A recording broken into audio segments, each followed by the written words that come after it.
John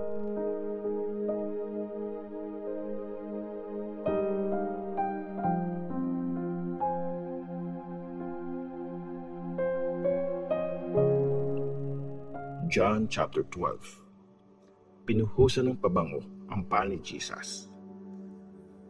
6 days bago ang Passover, pumunta si Jesus sa Bethany.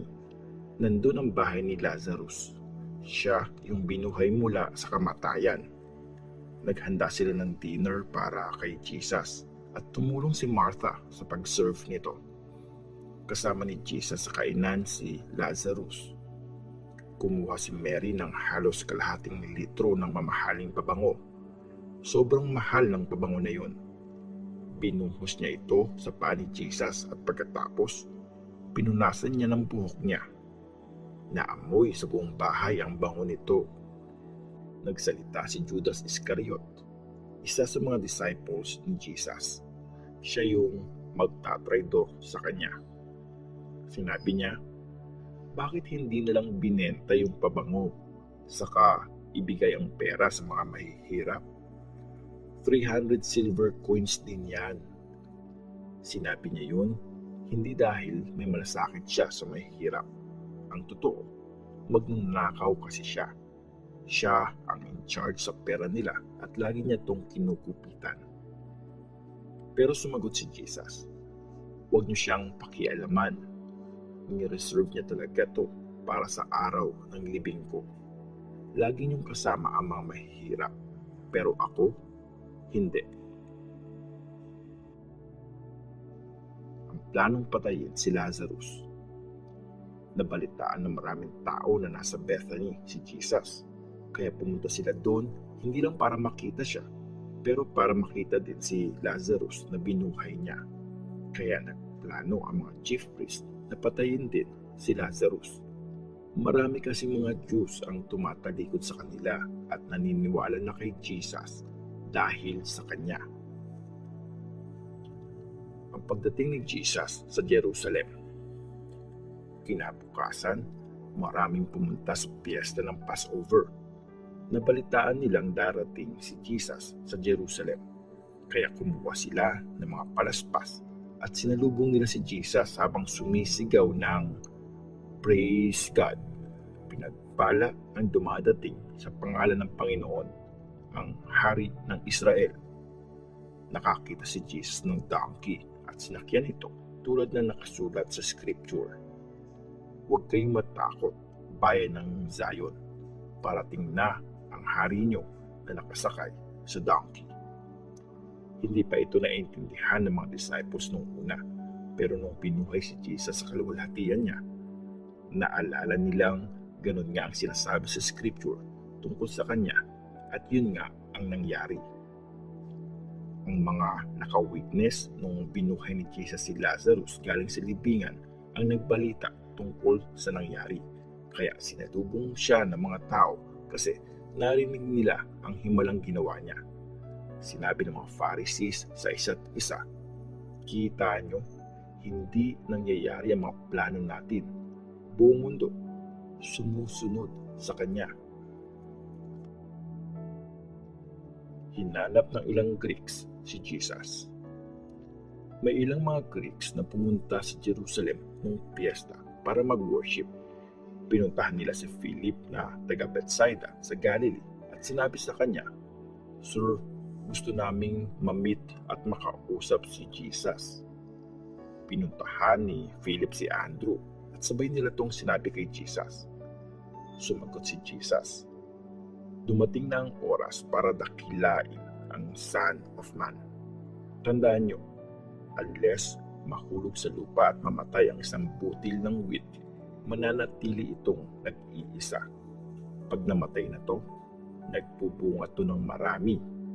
Kung mahal mo ang buhay mo, mawawala to sa'yo. Pero kung di mo mahal ang buhay mo dito sa mundo, maliligtas mo to para sa buhay na walang hanggan. Ang gusto mag-serve sa akin ay dapat sumunod sa akin para kasama ko ang servant ko kung nasaan ako at paparangalan ng tatay ko ang taong magsaserve sa akin. Nagsalita si Jesus tungkol sa kamatayan niya. Ang bigat ng puso ko ngayon. Anong sasabihin ko? Sasabihin ko bang, Tatay, iligtas niyo po ako sa paghihirap na to. Pero ito ang misyon ko, ang makaranas ng hirap. Tatay, dakilain niyo po ang pangalan niyo. At may nagsalita galing sa langit. Nagawa ko na at dadakilain ko ulit ito.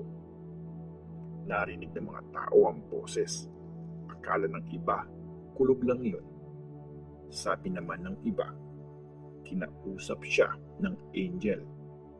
Pero sinabi ni Jesus sa kanila, hindi para sa akin ang boses na yun, kundi para sa inyo. Oras na para hatulan ang mundong ito at papalayasin din ang leader nito. Pag tinaas ako, ilalapit ko ang lahat ng tao sa akin. Sinasabi niya dito kung paano siya mamamatay. Sinagot siya ng mga tao. Sinasabi sa law namin, forever mabubuhay ang Christ. Bakit mo sinasabing dapat itaas ang Son of Man? Sino ang Son of Man na sinasabi mo? Sinabi ni Jesus sa kanila, malapit nang mawala sa inyo ang ilaw. Maglakad kayo habang nandito pa ang ilaw para hindi kayo aputan ng dilim. Hindi kasi alam ng naglalakad sa dilim kung saan siya papunta.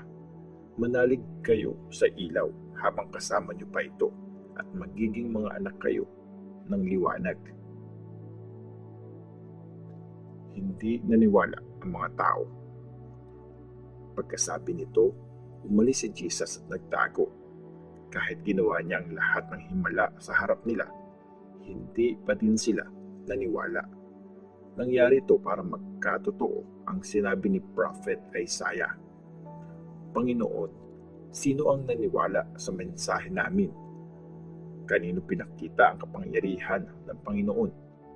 At di sila makapaniwala kasi sinabi pa ni Isaiah, binulag ng Diyos ang mga mata nila at pinamanhid ang kanilang puso para walang makita ang kanilang mga mata at walang maintindihan ang puso nila.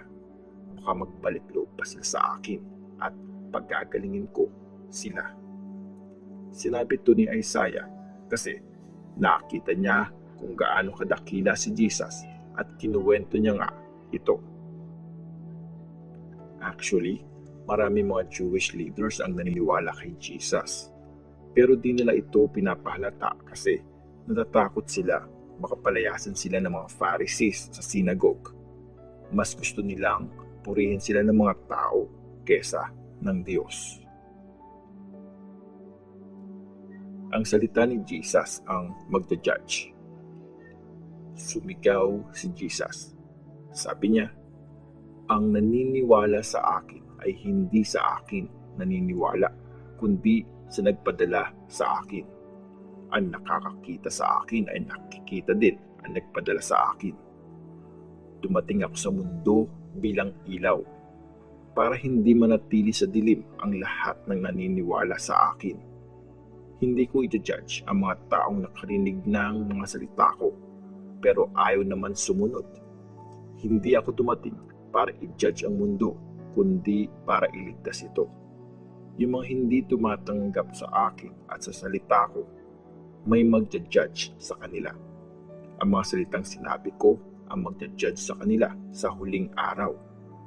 Hindi kasi ako nagsalita para sa sarili ko. Ang Ama na nagpadala sa akin ang nag-utos kung ano ang sasabihin at ipapahayag ko.